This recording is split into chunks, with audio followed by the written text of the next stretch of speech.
Because quite clearly, what is in the interest of the National Park, there will not necessarily be the same as in the interest of Richmondshire planning area, will not be the same as Suffolk, will not be the same as Devon.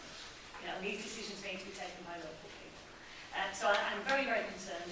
We did have a debate, obviously, with the planning committee, and again, that's all mentioned in the report, and we're very supportive of the appendix to section 5, the key issues, which Mr. Featherstone has mentioned, and having a response based on that. I think the response you need to see it, we haven't seen it yet. Are you about to put it together, Peter? Have you said it out yet or not? Not yet. Okay. Info. Yes, thank you, Chair. Just to return to the shops and the town centres, when we make our submission, I would like some explanation as to why the government has spent rafts of our money to save the town centres, and now it's then happily going to convert the shops to houses. I mean, it's a complete turnaround. And I think somewhere else we should be interested in that fact. Thank you, Chair. Stuart? Just thought, I was thinking along those lines. They spent all this money with Mrs. Porter's about reinvigorating high streets and town centres and everything else. They've spoken quite eloquently, really, about protecting them and encouraging town centres and so on. But what they're actually saying with this consultation is, oh, we got the complete Porter's project wrong. Porter's project was a plonker, and we've wasted that money, doesn't matter. Just let's undo the whole process. What is the point? Where's the joined up thinking? Where's the solid approach to what they should be doing to sustain local communities and encourage economic activity in their hearts? It doesn't exist. It's just anything goes for anybody with no rhyme or reason behind any of this. Thank you. Anybody else? Okay, well, I need to speak then a little bit. Grateful for all those comments. I think on this occasion, actually, Fleur probably got to my point of view in that within the proposal in respect of converting agricultural buildings to dwellings, there's a nugget of a really good idea that should be universal. That this is not the way to achieve it. Within the park, beyond the park, putting planning to one side, these sort of buildings tend to be owned by landowners. And certainly in Richmondshire and certainly in Dales National Park, those landowners have been around a long time. Therefore, although I quite agree with Yvonne, and they missed the boat time and again in the national park, we could have had a policy and tied it to local people. That's not what's being proposed. But the fact of the matter is, many of these barns will be converted if this policy did go ahead, and in its current form I don't support it, by the way. And it will be retained by local people who will live there for the rest of their lives. What we face in the Dales, and I've seen it from the health and wellbeing point of view, the public health report that's been published, we have a look at the population bells, you know, and you'll see from 2025 onwards, particularly up in the Dales, and that's Richmondshire, there's a complete dearth of young people. They're not staying because they can't stay, because they can't afford to stay, because there's no housing. Many of these barns could be converted by those local families and they would stay. As it is now, I forecast a number of schools might have to close down in the 2020s. I certainly won't be around doing council work then. Many of us perhaps around the table. But it would be sacrilege to me to see those schools closed down because there aren't enough young people. Ramside is down to 9 students. 9. Maybe because the local councillor there has got a reputation for being a tiger for hanging on, but every other school with 9 would have been closed by now.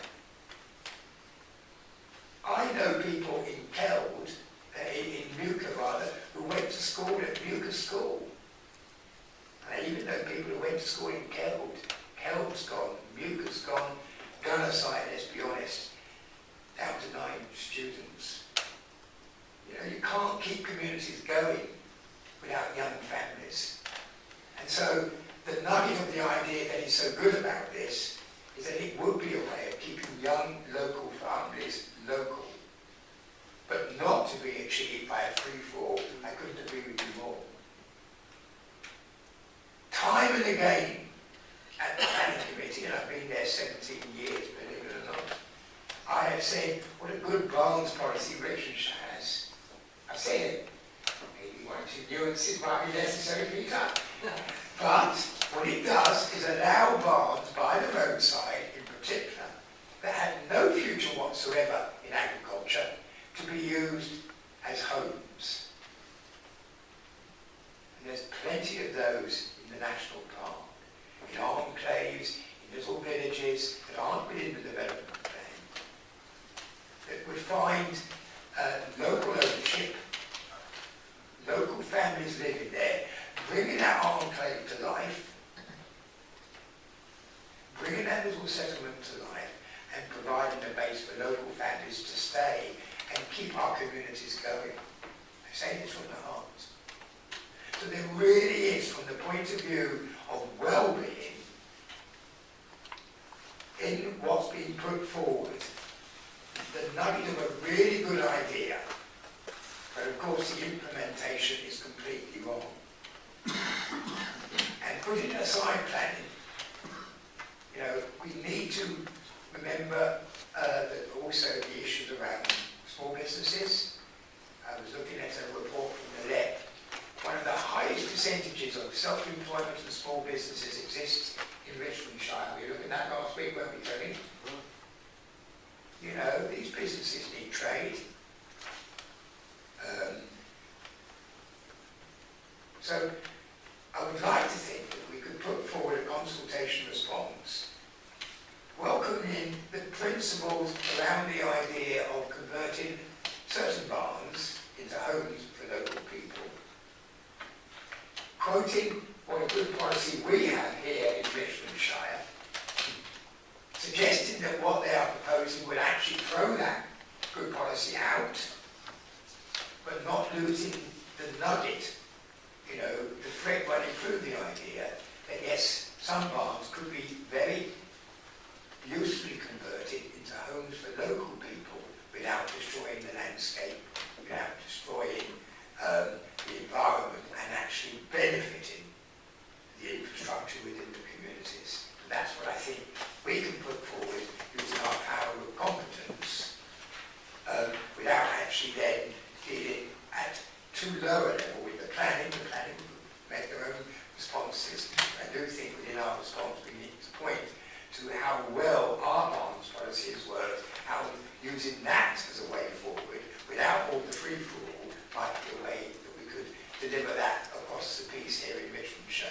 Because Richmondshire is made up of out in the park and within the park. And we're very envious up in the Delta of what you have here, and we'd like to see it. Stuart.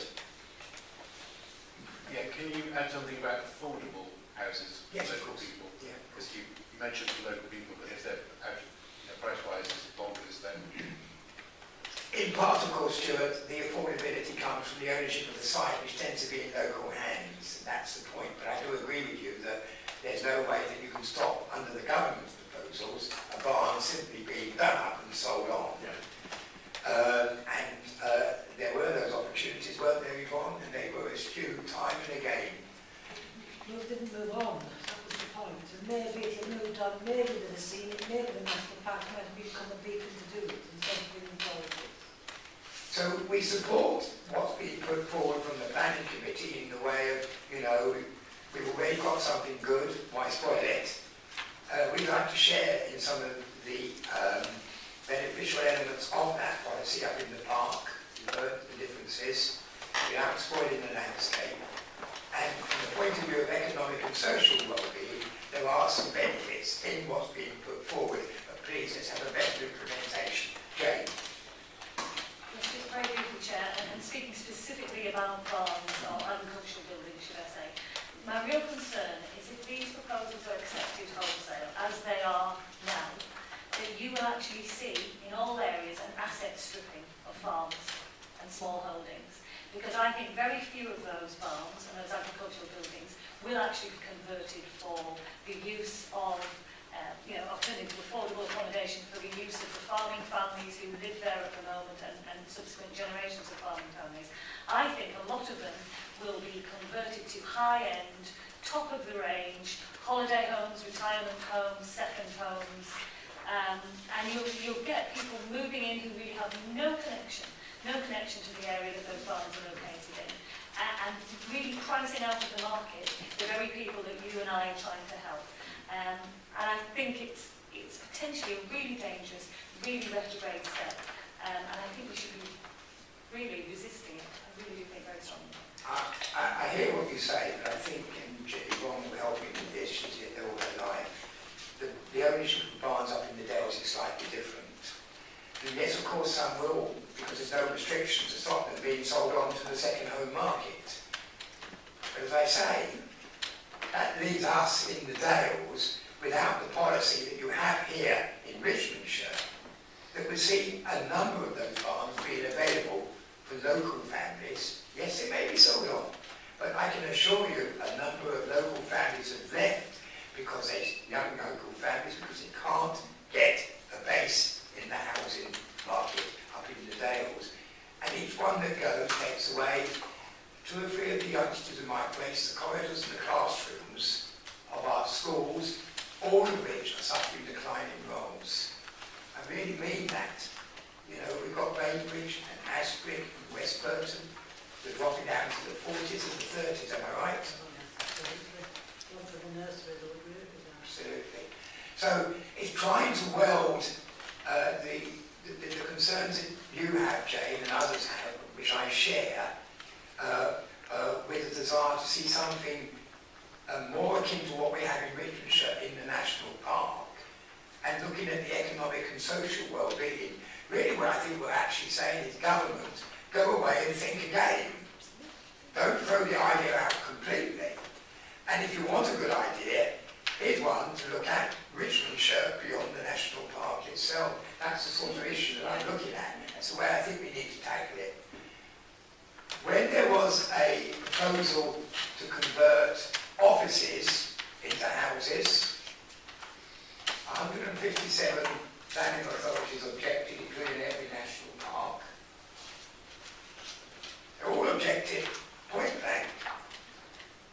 Apart from some of the London boroughs, the only planning authority that had their objections was stayed was Stevenage, which doesn't really bear too much resemblance to the national park. All the national parks were thrown out.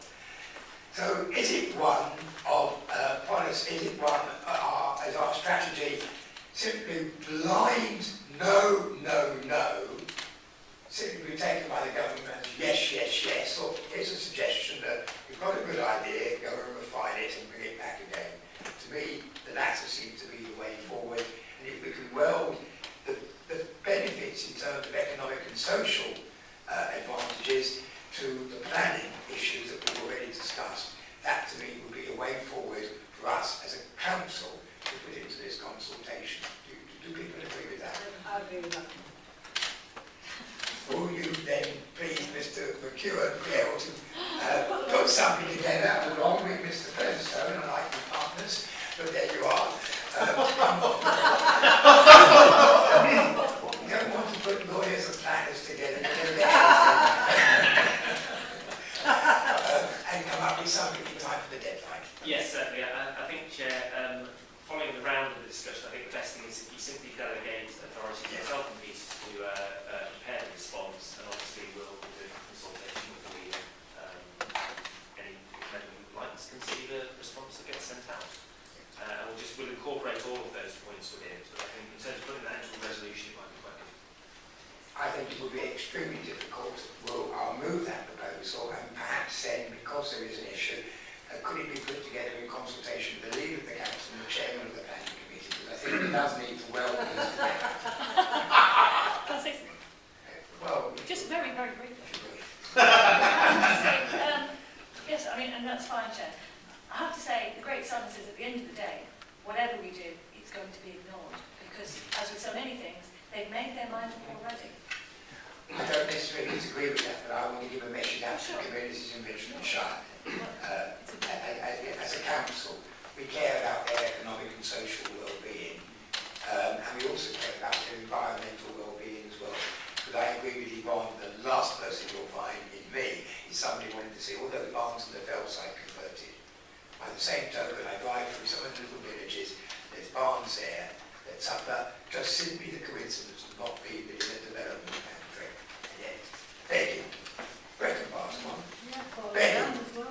begging to be converted into a home, and hopefully if we've done it right, the local couples tied to local people. Everybody happy? All those in favour? And that's unanimous. That's right.